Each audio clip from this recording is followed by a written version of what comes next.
So quite a busy August and September. Just like past years, we are going to be at Korea Blockchain Week. We have a ton of hosted side events and dinners and meetups that are during that very important conference week for us.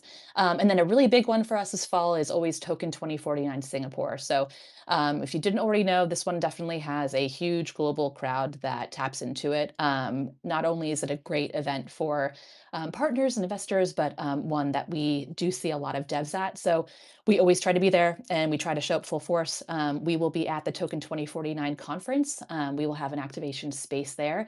But we will also have side event activations at Multi-Chain Day, at Network State Conference, and many others. We have a lot of partner events that we tee up with that week too. So just check out the Stacks events calendar. That's always updated. And if you're going to be there, we would love to see you and meet up. We have quite a few team members that are going to be there as well. So check out the calendar. You can email events@stacks.org or ping me on Twitter.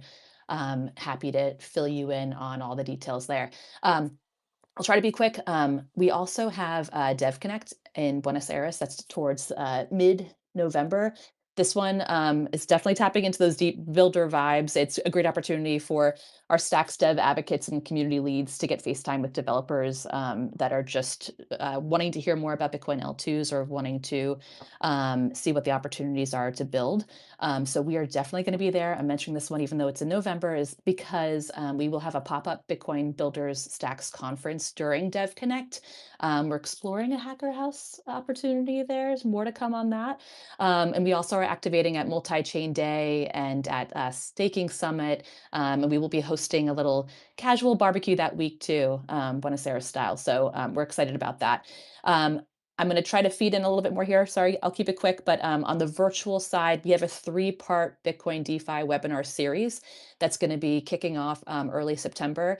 There's been a little bit of promotion on it so far, but we'll be going all out on it next week.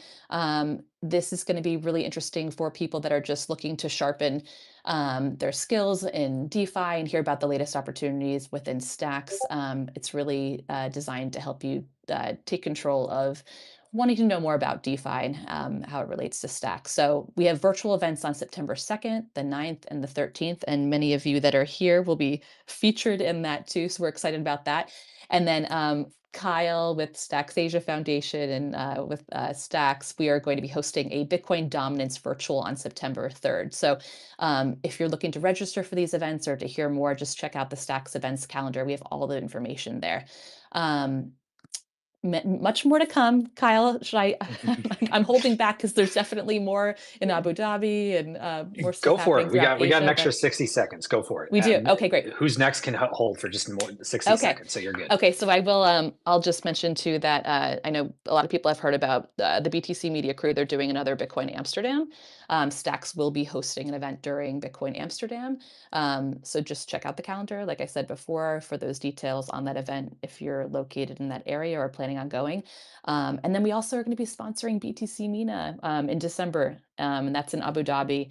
We will have plenty of events and meetups and different activations that y'all can be part of that week. So um, there's plenty more to say here, but that's it on the event horizon. So you can definitely be part of it, whether you're in one of these regions or if you just want to tune in virtually to what we have going on. There's definitely chances to be involved.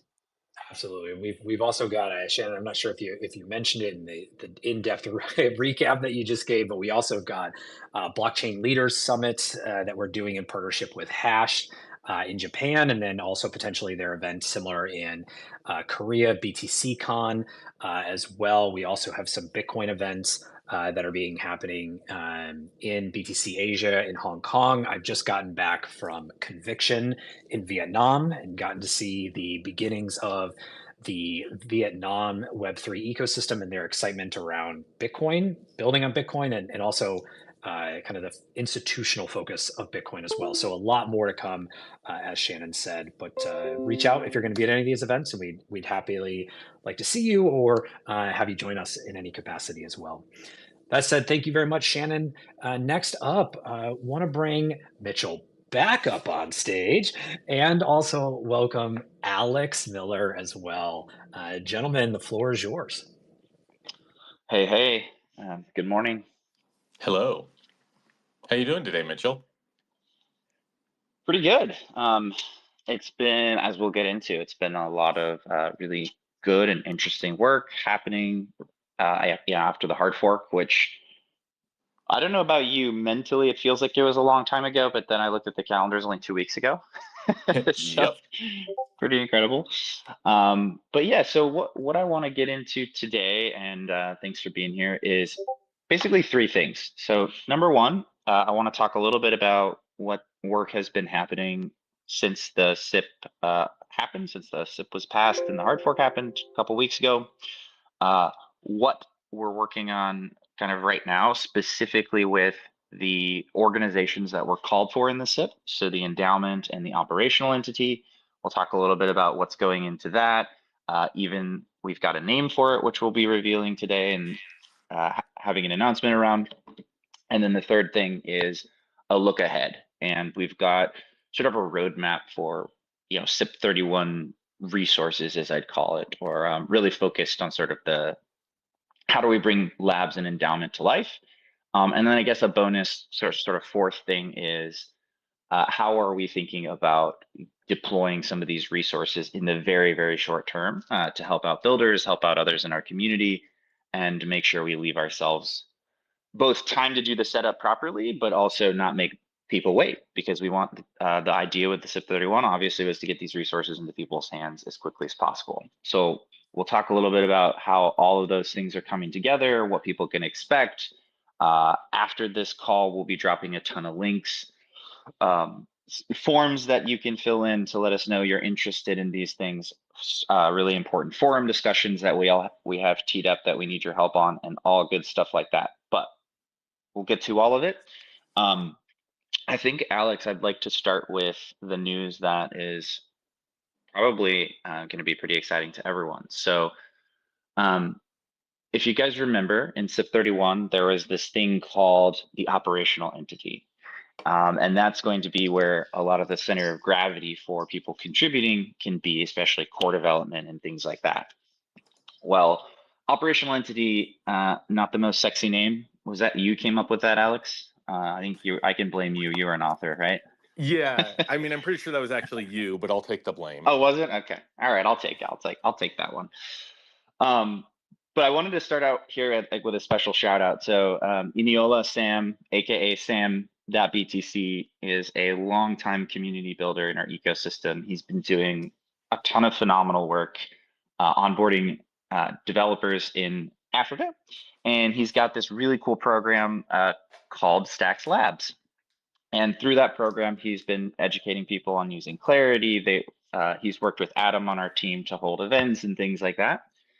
And we've been discussing with him using the brand Stacks Labs for this new operational entity for a while now. And the reason that was desirable is the labs moniker really aligns well to the structures of other ecosystems. And as the SIP mentions, one of the things that we've struggled with as an ecosystem is just Stacks itself already has a ton of sort of non-standard naming conventions and things baked into it. And so there's already sort of an overhead with people learning Stacks. It's not a problem. It's just something that we try to be cognizant of adding too much to. And so if you look around at an ecosystem like Solana, right, they have the Solana Foundation and the Solana Labs, and they both have clearly defined roles. And a lot of other protocols have sort of similarly named and separated roles. So I think for an organization that is going to work with a lot of partners, touch a lot of things externally, hold marketing campaigns, the fact that we have an organization whose name actually aligns with its function is really valuable. Sam understood this, and so we worked out a deal with him where we're able to use the Stacks brand for this new organization. So we have him to thank for that. The foundation, myself, and Sam will be releasing a blog post in more detail about how his programs will carry on, be renamed, etc. And for the time being, we're not touching the properties. We'll get into some of that later. But yeah, big shout out to him. And so we have a name, guys. So the new operational entity will be called Stacks Labs. I think it's pretty cool. And we also have a new interim CEO. And so Alex, I want to bring you on to talk a little bit about that. Before I do, let me give you a little love. So one of the things that's been happening over the last 2 weeks is a ton of work to get the legal and operational structures of these companies set up and done in a way that are going to be bulletproof for decades to come. And so there's some complexity when doing this with an existing ecosystem. And so we just want to make sure this is done exactly right. And Alex has naturally stepped up with his knowledge of the SIP and helped us identify all kinds of different experts who are helping us do this in the right way. He's got his team at Hero supporting things. We've got folks from Trust Machines, from the foundation, all over the ecosystem who are doing everything to bring these orgs to life in the best way possible and in the fastest way possible. And so, sort of in that effort, Alex has emerged as kind of really circling the wagons on that and driving a lot of the process forward. So I want to say a big congratulations to you, Alex. I've really appreciated seeing you step up to make sure all these things are moving forward, giving us all kind of clear roles and responsibilities. And I'd love for you to talk a little bit about why you're excited about this role, what you think it means for both Labs and for Hero. And I'll leave it there. I'll have some more questions for you in a minute. Sure. Well, thank you for the kind words. So just to make sure it was totally clear what Mitchell was saying there is that I'll be starting off as the interim CEO of Stacks Labs. And what that means is that the whole goal is over the next, roughly 6 months, getting the organization stood up, making sure that we have an actual legal entity, getting the initial employees there, kicking off, most importantly, kicking off the searches that are really important for Stacks Labs. So, chief marketing officer for Stacks, chief security officer. Obviously, we need to run a full permanent CEO search for Stacks Labs, making sure that we hit the ground running really fast. And as Mitchell said, we'll chat a little bit after this too as to like how we're going to start deploying some of the things as soon as possible, working with the treasury committee as the appointments committee gets them all appointed to make sure that that's all set. But again, it all just really comes back down to how quickly can we hit the ground running while still creating all of the necessary structures that make this last. Because as we said, right, this is like something that we're trying to do. We're trying to set up something for 20 years here, right? That's going to last. And as Mitchell said, because there's a lot of complexity with us being in a existing ecosystem. So we actually did get some exciting news yesterday that there is officially now a Cayman Foundation for the Stacks Endowment that has been filed and created. There's going to be some travel down there soon to do kind of the finalizing elements of that, as well as actually create the Stacks Labs entity as well, so that it can start hiring people and taking in funds to actually start deploying and working on them. Um, we've actually managed to move, I think, very quickly on this, given the overall complexity of it. But again, kind of as Mitchell was saying, there's actually two things that I think really lead to us needing to do this right. And they both relate to us being an existing ecosystem.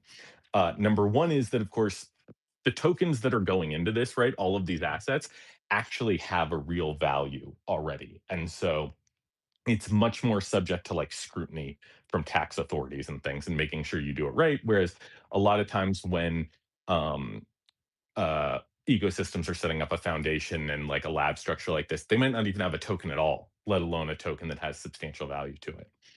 Um, but the other thing they don't have is they don't have a community existing. And if you go through and you look at like the structure of the foundation and the community involvement around it that we talked about in SIP 31, that we obviously worked with so many of the people on this call about, um, most ecosystems don't actually have that because they're getting set up again when there's like not much built already. And so it's pretty much just like secretly the founders controlling everything, right? Or like a couple people controlling everything. And that's very much not the structure that we wanted to exist, again, as an entire community. And so figuring out how to actually, again, set up these organizations and put everything in place right, but in a way that was like legally compatible, but still involved the community has been a couple months now worth of really intensive work. And fortunately, we have a couple really amazing like regulatory and legal folks involved on our side who are long-term members of the community who have been driving this forward and really making it happen. So the exciting news about that all is that by basically the beginning of September, the endowment should be fully going. Stacks Labs will be a legal entity that can start um, getting people like working and moved over. And so by October, with sort of like the whole first chunk of people actually moved over from like Bitcoin L2 Labs and the foundation and thing, and a few folks from some folks from Hero, all kind of working full down by the end of September. We'll have some. Mitchell, do you want to talk about some of the initial things that you were thinking about, or did I cover all the kind of core things there?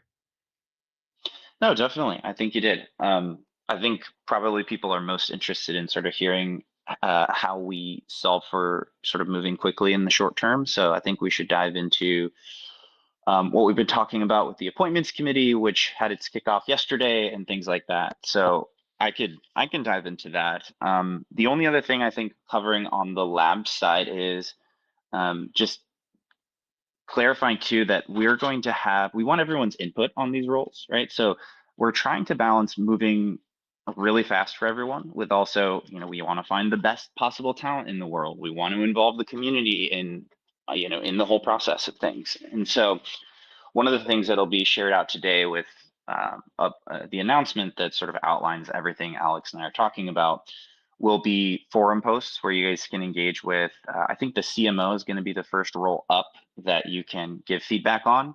We'd love to hear from folks on, we hear this notion of like a stack CMO for a while now, but what exactly does that mean? What do all of you as builders or community members want in a CMO? So I think engaging in those discussions is really helpful, because as these entities get finalized and they can begin to hire and have things like bank accounts and so forth, and can actually bring people on, it'll accelerate the pace at which they can do things if we're already clear on what the community wants from these positions and the job descriptions are written. And so it's like Alex can come in day one and say, boom, here's my CMO job description. So I'll give a quick plug. Those are going to be up on the forum. Daniel from Higher Vibes and Claire are going to be helping drive the discussion there. But there's the other thing I want to talk about, which is sort of short-term needs in the ecosystem. And this is an area where Alex and I have come together to partner on things. And the idea being that no matter how fast we move on some of the entity formation and placement of the Treasury Committee and all of these things, it's unlikely that it would be ready to dole out, initial grants to people in high need areas in the next 3 to 4 weeks. Let's call it a month. And I think we're all committed to saying, hey, that's not fast enough. And so we've been figuring out what solutions can look like there. And the solution we've come up with is for Alex and I to kind of partner, although kind of funny to say partner because the endowment doesn't, I guess it does exist now. In any case, the Stacks Foundation is well set up to do grants. We've done grants for many years. We also have the appointments committee and a number of awesome groups of community leaders that I think can help weigh in on prioritizing grants in the shorter term until we have a staff at the endowment and until we have the Treasury Committee. And so what we've come up with is just a very simple interim grants program, which we're going to be opening a form for today. If you're interested in a kind of early provisional high need, grant, you'll be able to indicate your interest. And then in the next couple of weeks, we'll be announcing how we will open and assess applications and the types of things that I think, we as a community can agree on are high need. And then the foundation, my foundation, the Stacks Foundation, will go ahead and execute on those grants. And then we'll worry about getting reimbursed from the Stacks endowment when it's set up to do those kinds of things later on. And so the fundamental idea here is that we don't want to rush hiring the best talent. We don't want to rush getting the Treasury Committee. All these things can happen fast, but I still think it's important to get those people right. These are majorly important positions. And so if we can take some of the pressure off using the tools that we already have to give ourselves more time and space to do that well and not block any ecosystem growth or block our builders or make anyone suffer, that's what we're doing here. So I think we've come up with a good solution. We've been talking about it with the appointments committee back and forth all day yesterday and today. And I think there's a lot of folks who are willing to kind of chime in and help us dole these out. And yeah, I'm excited. Our role here at the Stacks Foundation throughout this process has been to, as much as we possibly can, provide stability. This is an exciting new chapter, but also means transition. And so making sure things don't break and making sure that there's time and space created for really smart people to do good work is sort of our whole MO. And so I think this short-term grants program fits really neatly into solving a nice kind of short-term opportunity for the ecosystem. So Alex, I appreciate all the time and thought that you and I have put into that. I appreciate the appointments committee's thoughts on this. And you know, again, more details to come, but over the next 2 weeks, everyone can expect a way to engage with and request short-term grants. I will caveat that by saying, like, this isn't a sort of wide open, free-for-all grant program. I think we want to be thoughtful and specific on what are the areas that are the highest need, and then defer to, of course, the Treasury Committee on anything bigger and you know, more of an official grant program and a scalable, transparent one that we can all rely on in the future. But this should do more than enough to get us there. So I'll pause there. Hope that makes sense. I've been thinking about this a lot, Alex, so call out if I missed anything in my speed run here. Nope, I think that covered it pretty well. As you said, like we're still moving very fast to get all this stuff set up, and over the next, 6 weeks, I think both labs and endowment should be at pretty much full, full. I'll call it full initial operating capacity. Um, but that's still not as fast as we want to see starting to have impact from it. And so I think the structure you talked about, where we get some initial deployment um, the found uh, out of the foundation's existing programs, lets us start delivering that impact in like 2 weeks. And I think that's going to be Yep. a big win for us. And then, like I said, by the kind of end of September, we'll be fully up and running with labs in the endowment and ready to be scaling out full long-term programs. Awesome. So we've hit 2 of my 3 things and the bonus. So the remaining bit is really to take a look at what's ahead, and as well as how people can engage with what's ahead. So I'm going to tee you up here, Alex. I'm looking at this announcement, which will go out shortly. We've got a long list of things that were already done in July. I think we can skip that and let people review that later. If you are curious or you've never been through a process like this, we're trying to share as much as possible on it so you can learn along with us. We have a lot of experienced people helping us, and also just to see that even though if a week goes by and you're like, hey, what's going on? We built a tracker that you can check out. So that'll all be published in the blog post today too. And I've sort of stepped up to keep that as up to date as humanly possible. But I think what's even more interesting than what's been done is what's ahead. So Alex, you want to talk a little bit more in detail about what's happening the rest of the month of August and then into September? Yeah. So the rest of this month is finalizing all of those legal formations. As we said, will be coming up. There will be the initial Treasury Committee meeting with the kind of the initial 3 members, including me, Manib, and me, Mitchell, and Manib, meeting with like the Cayman directors of the foundation that have been hired to again handle all the formalities and the legalities. That'll also be what approves kind of these initial grants that you were talking about. Um, the inaugural Stocks Endowment Board meeting will happen with these guys. The first wave of open positions are going to get posted, again, as Mitchell was saying, for community feedback. So specifically the CMO, CIO, and then in the coming weeks, also the CEO of Stacks Labs role. Um, publish out that initial grant program where, again, Mitchell said, if you've got grants, we'll have a form up today for folks to ask that. Into September, it's again just continuing like a lot of the logistics and stuff that have to happen, like getting even just bank accounts and other critical vendor setup things. Stacks Labs by the end of September is going to be fully operational. We'll have a nice little website and everything for it too, and do a whole big public launch. And then moving into October is when kind of all of the longer term programs will get up and running. Makes sense. Just a few, just a few things to do. Even Talk Yeah. talk to me a little bit about, I know this is a question I was getting pretty frequently, in terms of existing core contributors that are at Hero, that are maybe at Trust Machines, or even here with me at the Stacks Foundation. Are there some folks moving over? How are you guys handling that? I know there's hiring as well. So talk to us just a little bit about how your team is coming together, and in addition to obviously like the full-time CEO role in the future, like Yeah. how are you approaching that? Who do you expect? Like what are the kind of priority departments and things like that? Yeah. So obviously the first, the key things that labs needs to do are core protocol development, um, marketing for stacks, both the, kind of ecosystem marketing we've always done, plus expanding more into things like token marketing. It's going to have all of the strategic partnerships for the ecosystem, and then just all of the growth work and stuff. So core devs are the easy one, right?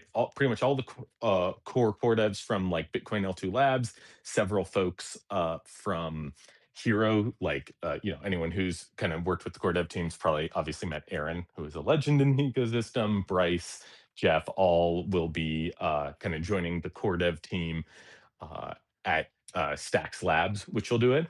On the Hero side, Hero's going to stay focused entirely on kind of developer infrastructure and things.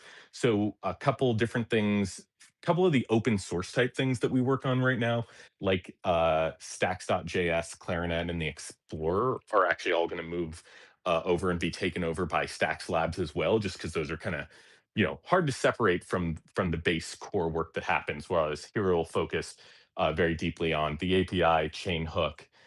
Really, if by the way, if you haven't seen it, new version of chain hook coming out soon.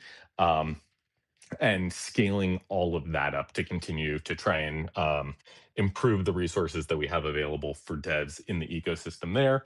Um, Marketing folks coming in, obviously, again, CMO is going to be one of the first hires that we make, so we're not going to wait and like not do a bunch of new marketing programs and experiments in the short term before that.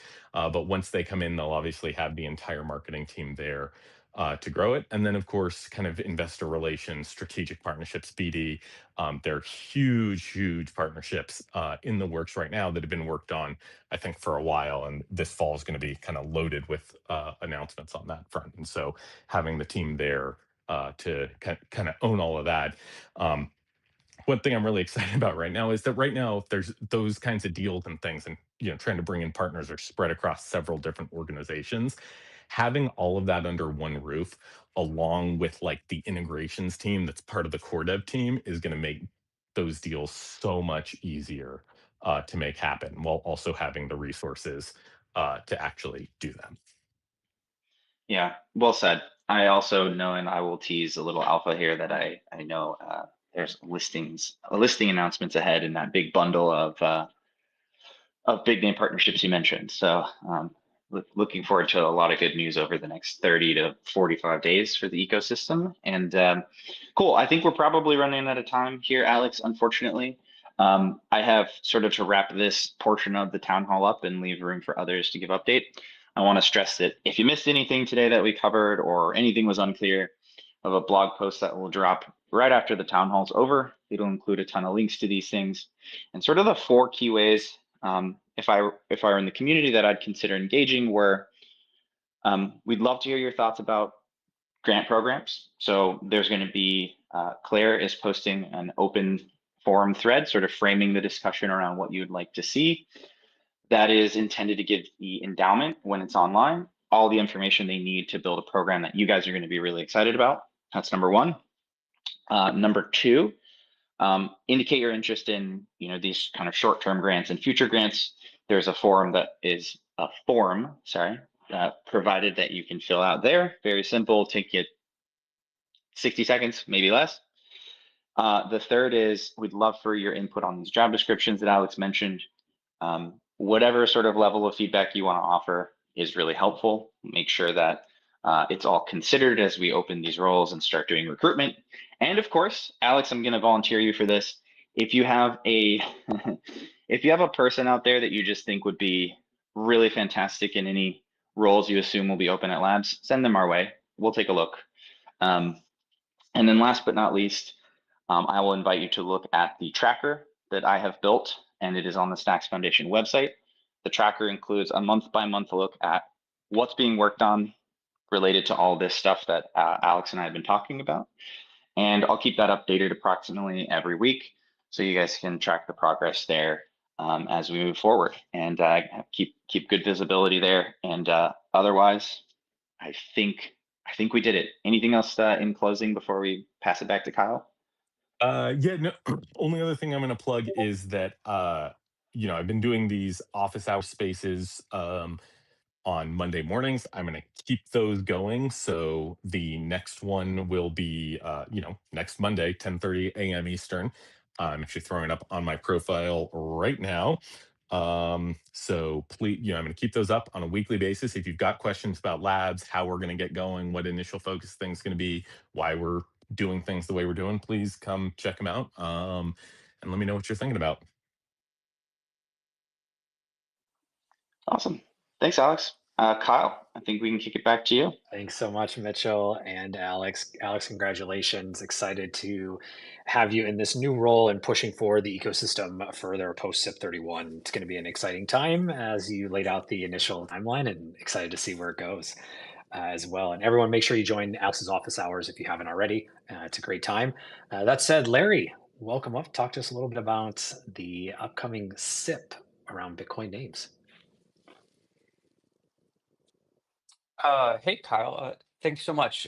Yeah, so for those of you who aren't familiar, I made a proposal earlier this year that we use Bitcoin addresses in place of Stacks addresses, and the thinking is from a high level view to make SBTC really feel as much as like Bitcoin as possible. And so there are really a couple parts to that. One part is the addresses, another part is payment of fees. So the SIP that we're talking about today is for BTC addresses for Stacks transactions, and it's focused only on addresses. And we've sort of divided it up so that there's a separation of concerns, and we don't need to have like entire ecosystem buy-in to make forward progress. And so this SIP is really just focused on the application and library level. Doesn't deal with consensus at all. Doesn't deal with Stacks core. So it talks about how the libraries should behave, like when they're working with addresses, and how applications should display addresses. And one of the challenges that we're thinking about is how to prevent accidental sending of SBTC to wallets that don't understand SBTC and or other Stacks assets. And so as part of this, we've reached out to the major wallets in the ecosystem and a couple other parties as well, such as the core devs. And we've got some people going through the current SIP and provided some feedback on that. And one of the things that I realized during the process is it's really hard to design a standard when you don't have sort of actual real world experience with how it works in real life. So as part of that, I'm working on a reference implementation of the SIP, and I'm hope to have that out for people to start testing in the next couple weeks. So if you want to be on that beta list, you can at me on Twitter, and I'll make sure to reach out to you when it's ready for you to test. And I'm hoping that from that experience, we can put better sort of suggestions into the SIP of how wallets should handle the UX challenges and the UI challenges that they'll encounter with this SIP. Yeah, and then once we get that reference implementation out, we'll also be opening the SIP up for public comment. Awesome. Thank you very much, Larry. Larry, where can everyone go to provide any input or support you and the team around the SIP? At the moment, just follow me on Twitter and make sure to me if you want to be notified, and I'll make a list of people who have reached out, and then we'll have more information posted on the forum when things are out in a more official capacity. Okay, sounds great. Thank you so much, Larry. And next up, I want to welcome Blue Ocean to the stage.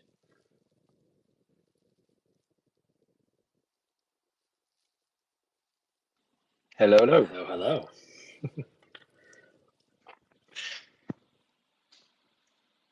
Can you hear us okay? Yeah, I can hear you. Awesome. I wanted to bring you up on stage to talk to us a little bit more on the SIP around stacking.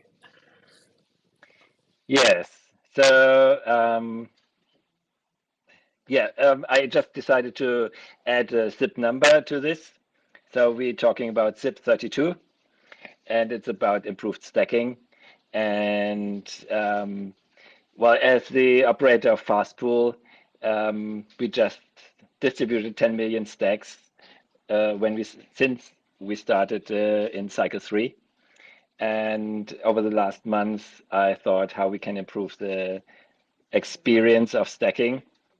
And we are proposing to simplify the flow. We streamline for solo stackers and delegating stackers into one flow.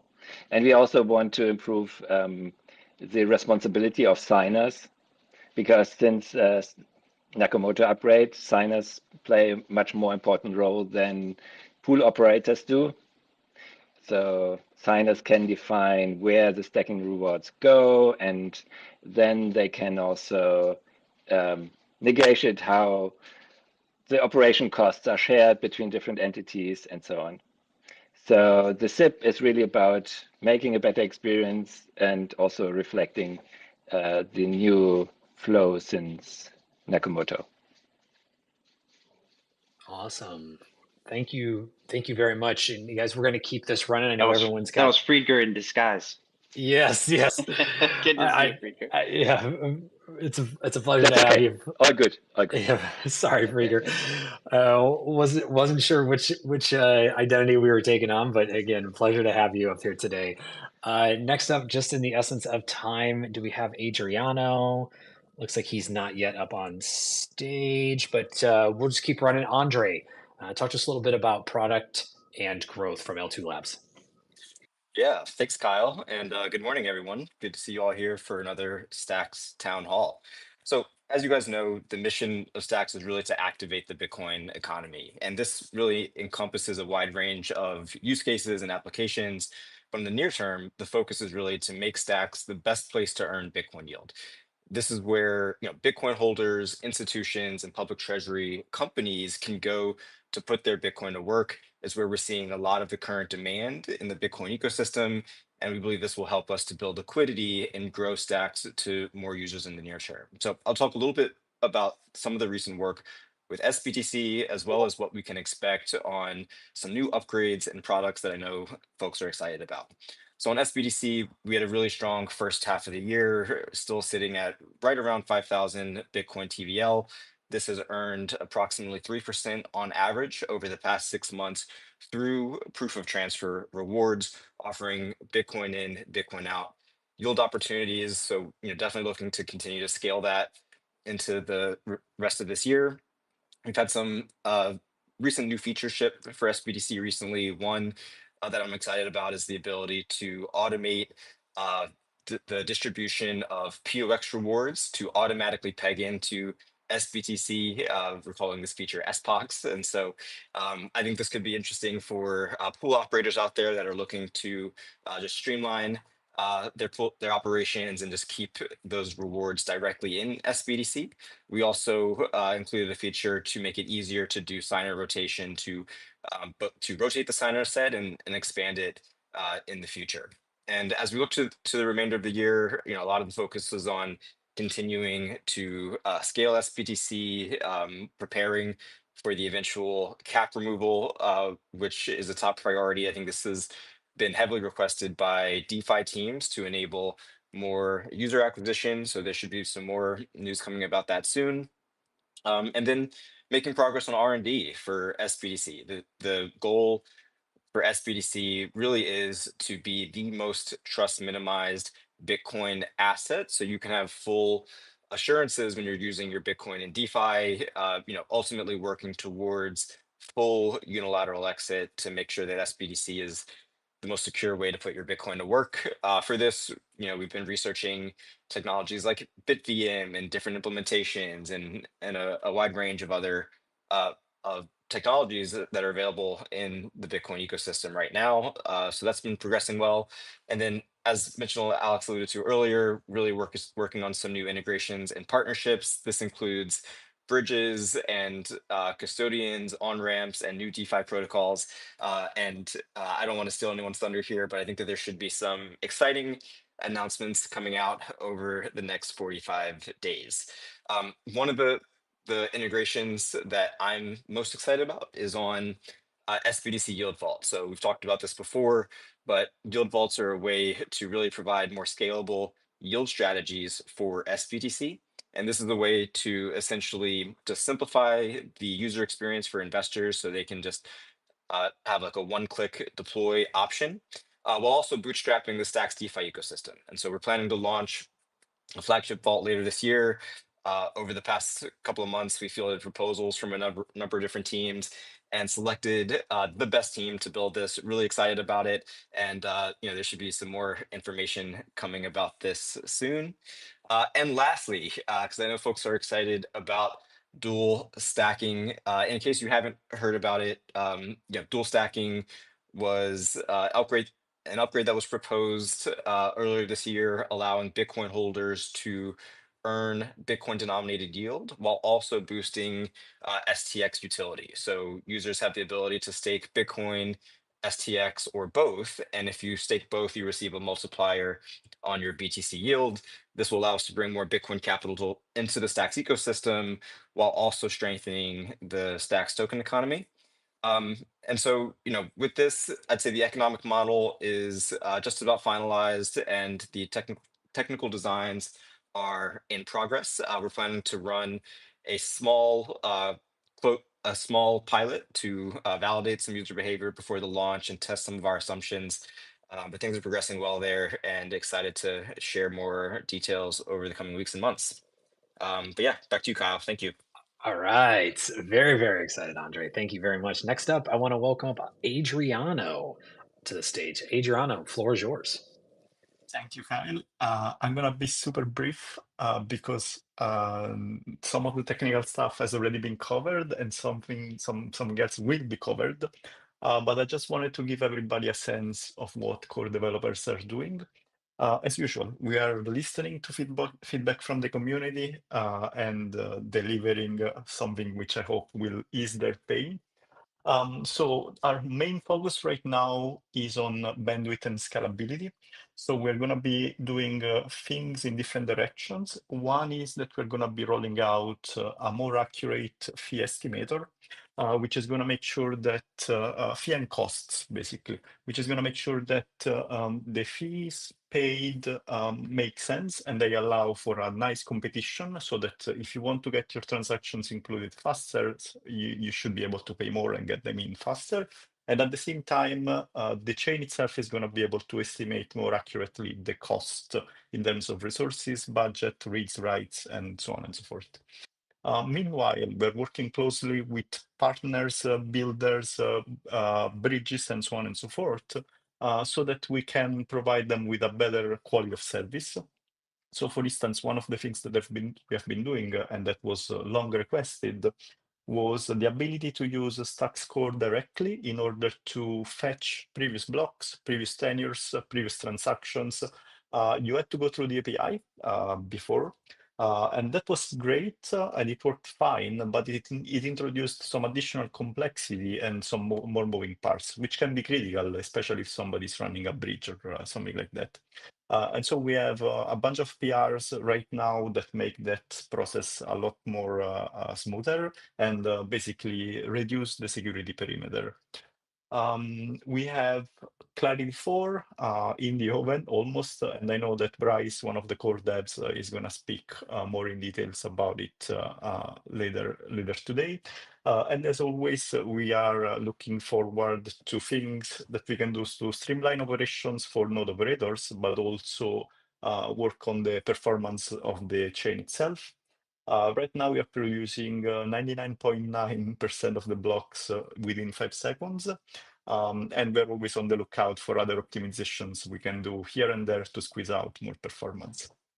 And with this, I'm going to give it back to you, Kyle. Thank you so much for having me. Thank you, Adriano, and Andre as well, for providing those technical and product updates. Next up, Jacob. Tell us a little bit more about what's going on at Hermetica. GM, folks. Glad to be here. Yeah, so as Andre alluded to, the focus of the ecosystem is to create a place or be the best place to earn Bitcoin yield in general. And we at Hermetica, obviously, our mission is to bring real yield to the DeFi ecosystem. And so As we are expanding, we're seeing a lot of the protocols, a lot of the key primitives coming online in size right now. We have lending markets that's just passed $100 million in TVL yesterday. The DEXs are maturing. We have real yield sources. And so there is the perfect ingredients are coming into place to create an on-chain yield product. The challenge, though, is that a lot of these operations are quite complex for the general user. A lot of folks don't want to necessarily manage the risk, manage the operational overhead of doing so. And so what we're working on is a one-click vault solution that allows folks to generate Bitcoin on Bitcoin yield, all via SBTC, via the DeFi ecosystem that we have today on Stacks. And that will be announced soon, and then also will be available soon for everybody to enjoy. And that is really my update, my tease. More to come. Back to you, Kyle. Oh man, that is a heck of an update in the tease right there. Appreciate it. Thank you so much, Jacob. Everyone, keep up to date with Hermetica on Twitter. Make sure to follow Jacob and his team as well. Next up, Bryce. I want to welcome you up on stage. Talk to us a little bit about what's going on with Clarity. Hey, thanks, Kyle. Yeah, so I'm going to give kind of the update of what I'm pushing for the Clarity updates. We kind of have, or I kind of have 3 phases in mind. I'll focus in on this first one and then give a quick summary of the follow-ups. So the first batch that I'm proposing, and I've posted a forum post and an open to PR in the SIP repo for this today. So these are basically 3 new functionalities in Clarity that have been in strong demand to help support the bridges and the marketplaces that are really vital to the ecosystem. So we kind of wanted to get these separated on their own so they can get done quickly. And essentially that is one, verifying the hash of a smart contract. So as you are interacting with untrusted traits, you can grab a hash of what the body of that contract is and verify that it matches some template that you're expecting it to match. So you can feel more secure calling into these untrusted traits. The second one is also helps with calling untrusted traits. It allows the Clarity contract to add its own post conditions, similar to the post conditions that users can place on the transaction level, but this allows the contract to protect its own assets or the assets of other principals if they want to.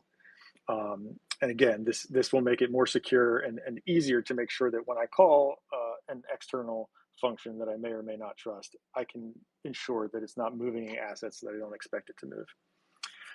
And then the third one is pretty simple. This is just a new toASCII function, which will allow you to quickly convert various simple Clarity values into a string. And this one's important for interacting with cross-chain message passing, because right now, if you want to, for example, get a string version of a principal, it's a very complicated, it's unnecessarily complicated function to write it in Clarity. And it's much easier to just do that in the built-in. So that's kind of phase 1. We aim to, like I said, I posted a SIP PR for this today, and we aim to get this voted on quickly, so in this quarter. And then we'll be starting implementation right away. The 2 follow-ups would be, what I'd like to do after this one is just some general cleanup. So if you've written Clarity for a while, you definitely will have seen some things that are just surprising. Why did I get this error here? Why didn't I get an error for this? So there's a few different items that we have on the list of just general cleanup and consistency. That would be the next phase. And then the follow-up after that would be going again into some new expressions, kind of in 2 categories. The first of those being built-ins to interact with Bitcoin transactions. So we have the Clarity Bitcoin smart contract, which is used by lots of different applications, but that is kind of expensive and a bit complicated to understand.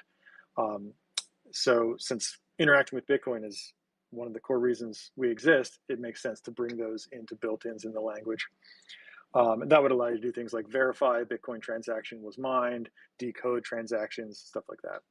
And then after that, just a whole wide variety of things that, there's a lot of things that feel like they're missing from the language right now.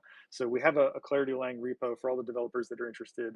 You can check out the repo, add your own issues, comment on the issues there, but these are all the things that we'll prioritize into that next version. All right. And, yeah, that's it for me. Nice. All right. Thanks so much. Next up, we want to get Eric on stage. Talk to us a little bit about Hero. Looks like we don't have Alex, or excuse me, Eric. So we're gonna go to Rubus next. Rubus, come up on stage and give us a little community update, please. Yeah, hey guys, GM, thanks for having me on. I thought I'd come on and give a quick community update. I think listening to what's been said before about the kind of future, the roadmap, the setting up of the entity, and all of the exciting things that are coming for SBTC and Stacks, I think I speak for everyone when it's a very exciting time. And I wanted to throw out some flowers for communities that have been building on Stacks for the past 1, 2, 3 years. We're going to hear from a lot of the bigger protocols, obviously, Zest, Bitflow, Hermetica, and that kind of thing. But I want to throw out some flowers to some of the, more grassroots communities that have been building. A lot of the meme coin communities that have helped onboard an awful lot of people. Leo, Welsh, Pepe, Rue, all those kind of grassroots communities that have been formed just through relationships, etc. There. I also wanted to share that Stacks Tools have got which I'm the co-founder of, I've got a big upgrade coming in the next 3 to 4 weeks. It's going to be the biggest one. We've been working on it for almost a year now, best part of the year. So it's going to have a ton more features, which hopefully the community will enjoy. I know you will. Over the past week, I've also put out a couple of posts actually asking for input from community people that have been building, which might not get the light or the spotlight usually. So I thought I'd just quickly brief through some of the ones that have been shared to me. Wanted to highlight the Stacks AI Guild with Hero Gamer and 3Hunter. They've been putting out an awful lot of content, and shout out to the people that have been a lot of the creators there. BoostX V2, which has got referrals and sponsorships. BoostX has been a very popular app on onboarding people through spaces. I'm sure you're all aware of it. The Spaghetti Punk NFT community has got a staking and referral system. We have the Screen Fiends NFTs. They're putting out a Layers, which is like a Linktree replacement, a customizable one with NFTs. We have the Stacks Wars gaming community, where they've got their first word game is live at the moment. AI BTC have got their Faces DAO coming soon, along with other AI compatibility there. We have Stoneburst from the Stone community that have got a play to earn game coming out. We have Kenny.btc building a truth chain, social verification, and CodeSader.btc is building Blocksheet, which is like a tax kind of compliance thing. They've all been shared to me over the past week. I think that's kind of a community update for what's been shared to me. I'm going to hand it back to Kyle, but before I do, I think coming on next is Zero and Peace Love. Also want to give a big shout out to those guys, two of my favorite community apps with Deorganized and Zero Authority DAO.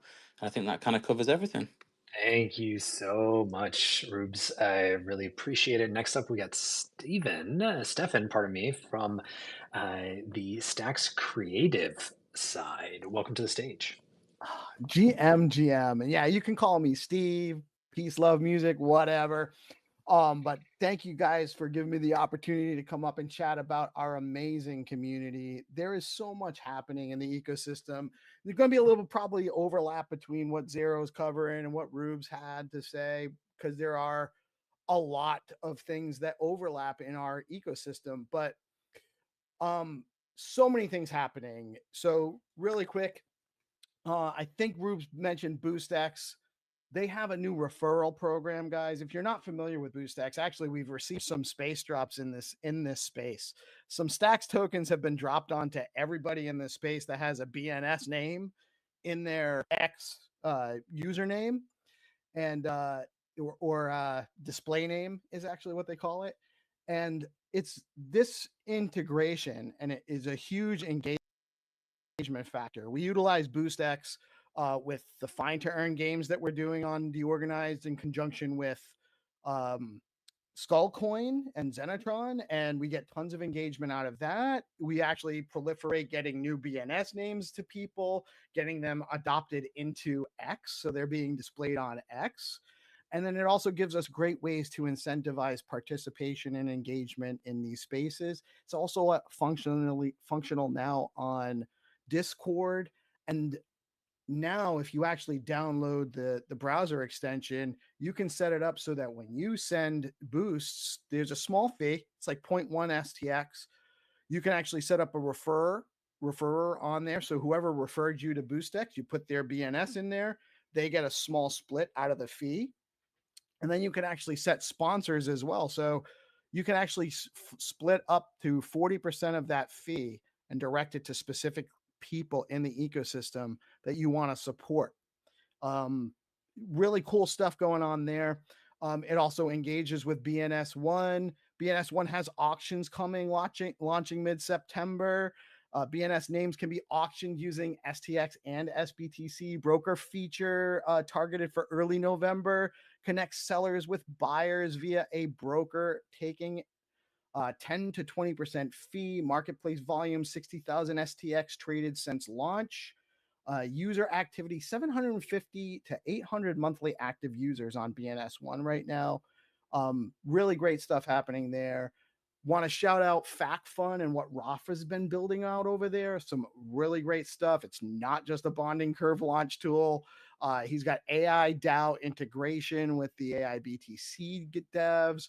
He's working, again, we mentioned the Faces mainnet launch. That is imminent. That's also in conjunction with FactFun and some stuff Rafa is working on. Community memes for the Bitcoin blocks and community-driven meme content coming. And guys, I don't know if you know that Odin Fund was hacked, but there are no backdoors at fact.fun. It's trading cannot be paused like Odin Fund. It's not as vulnerable to such things. It is a truly decentralized exchange and platform. You can deposit BTC, buy memes, and purchase AI DAO tokens directly from Bitcoin on FactFun. Great stuff coming. More development coming on that end. I also want to shout out Crypto Dude from BoostX has actually also innovated connecting the Stacks wallet to Unreal Engine. He's developing a third-person shooter game that is going to be have levels that interact with certain Stacks tokens and NFTs, and really amazing stuff there. And also Skullcoin, Find to Earn Impact. They've played over 800 games so far with over 10,000 STX given away to date in about a little over a year now. They advocate for on-chain games. They drive real liquidity and value to Stacks. And the upcoming launch for their seed phrase treasure hunt is going to be on-chain. It's coming. I think it's launching next week or very soon thereafter.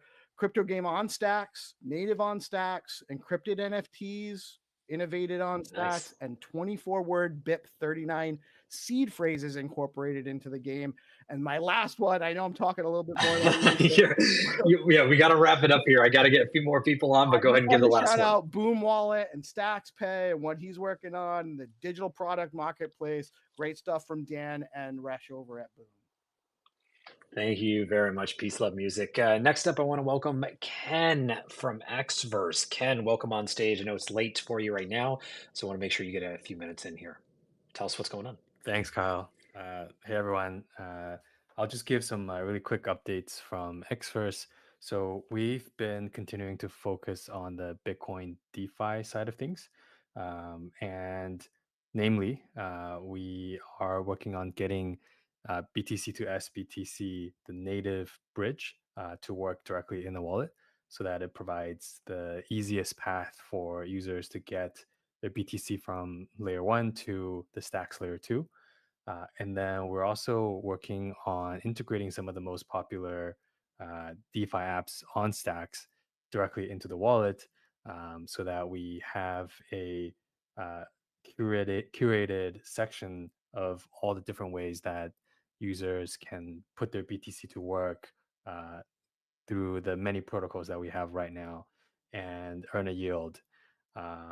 We're also continuing to work on just widening the funnel in the Bitcoin space to get more people that use Bitcoin, have Bitcoin, to know that there is an ecosystem of Bitcoin DeFi. Get them onto Xverse wallet, onto our platform, so that they can discover all of the different apps that Stacks has for offer. Awesome. Thank you so much, Ken. For those who haven't already followed Xverse, Ken and his team on Twitter to keep up to date. Next up, Rosar and Kenny. Come up on stage, talk to us about developers, and hackathons. Hey, thanks, Kyle. Yeah, I'll quickly get started with just giving a real quick overview of some of the programs we have going on right now.